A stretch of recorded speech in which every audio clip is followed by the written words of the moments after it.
حضور کی محبت کا ایک تقاضا اور بھی ہے کہ ہمارا نا اپنے نبی سے ملنے کو بھی دل چاہے۔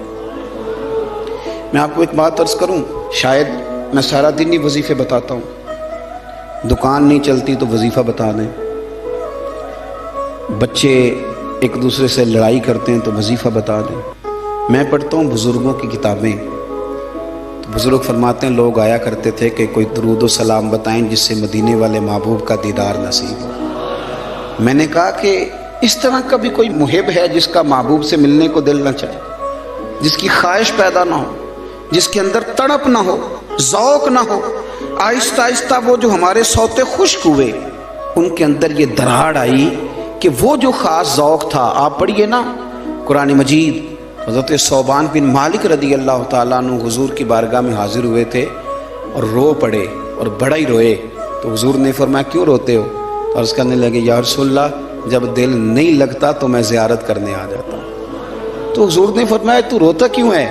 عرض کی سونیا مجبوری یہ ہے کہ آج تو دیدار کر لیتا ہوں، اور صبح قیامت اللہ آپ کی برکت سے جنت دے گا بھی تو آپ تو اونچلے درجے میں ہوں گے نا نبیوں کے ساتھ، تو میں تو ہوں گا غریبوں کے محلے میں، غلاموں کے علاقے میں، حضور وہاں زیارت کیسے کروں گا؟ اور اگر جنت میں زیارت نہ ہوئی تو دل کیسے لگے گا؟ حضور پریشان ہوں۔ آپ اس صحابی کی کیفیت دیکھیے اور اس صحابی کے الفاظ دیکھیے جنہوں نے اپنے آنسوؤں میں لپیٹ کے نبی پاک کی بارگاہ میں پیش کیے۔ اللہ کے محبوب نے گردن جھکائی تو حضرت جبریل آیتیں لے کے آ گئے، کہا محبوب ان سے کہیں روئے نا، گویا روئے نا، جو اللہ اور اس کے رسول کی اطاعت کرے گا نا وہ محروم نہیں رکھا جائے گا۔ فَأُولَٰئِكَ مَعَ الَّذِينَ أَنْعَمَ اللَّهُ عَلَيْهِم مِّنَ النَّبِيِّينَ وَالصِّدِّيقِينَ وَالشُّهَدَاءِ وَالصَّالِحِينَ۔ فرمایا جو آپ کی اطاعت کریں گے نا انہیں نبیوں کے ساتھ رکھا جائے گا، انہیں شہداء صالحین کے ساتھ رکھا جائے، صدیقین کے ساتھ رکھا جائے۔ میرے بھائی وہ خاص تڑپ جو لوگوں کے اندر حضور کی زیارت کی خاص تڑپ، نبی پاک صلی اللہ علیہ وسلم فرماتے ہیں جس نے مجھے خواب میں دیکھا اس نے مجھے ہی دیکھا۔ شیطان خواب میں بھی آ کے میری مثل ہونے کا دعویٰ نہیں کر سکتا۔ وہ جو ایک ذوق ہے حضور کی زیارت کا، ہمارے تو ایسے صوفیاء گزرے جو فرماتے ہیں ایک لمحے کے لیے اگر نبی پاک ہم سے جدا ہو جائیں تو ہم اپنے آپ کو مومن ہی تسلیم نہیں کرتے۔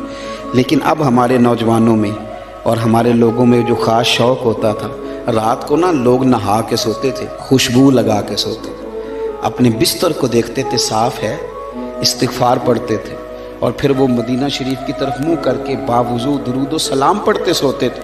کوئی پوچھتا تھا یہ کیا ہے تو کہتے تھے چر ہویا مینوں ترلے لیندے ہاں، کدی موڑ میرے ول واگاں، خواب میری وچ ایک وار جیاویں میں ساری عمر نہ جاگاں۔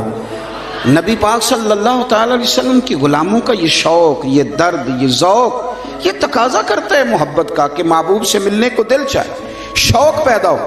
امام سخاوی نے لکھا ہے، حضرت مولا مرتضیٰ شیر خدا کرم اللہ تعالی وجہ الکریم فرماتے ہیں جناب عمر فاروق کا زمانہ تھا، میرا بڑا دل کرتا تھا مجھے حضور کی زیارت ہو، میں درود پاک پڑھتا سو گیا، میرے نصیب دیکھو کہ میں خواب دیکھتا ہوں کہ اللہ کے محبوب نا فجر کی جماعت کرا رہے ہیں۔ فرماتے ہیں نبی پاک صلی اللہ علیہ وسلم نے جماعت کرائی اور غلاموں کی طرف رخ نور پھیرا۔ ایک صحابی کے باغ میں تازہ کھجوریں پکی تھیں، وہ صحابی ٹوکرے میں ڈال کے حضور کی بارگاہ میں لائے۔ نبی پاک صلی اللہ علیہ وسلم نے ایک کھجور اٹھائی اور اٹھا کے منہ میں رکھی، پھر حضور صحابہ کو دینے لگے۔ فرماتے ہیں قربان جائیں نمبر میرا بھی لگ گیا، کھجور کھائی، کچھ کھجور کا مزہ تھا، کچھ دست مصطفیٰ کا مزہ تھا۔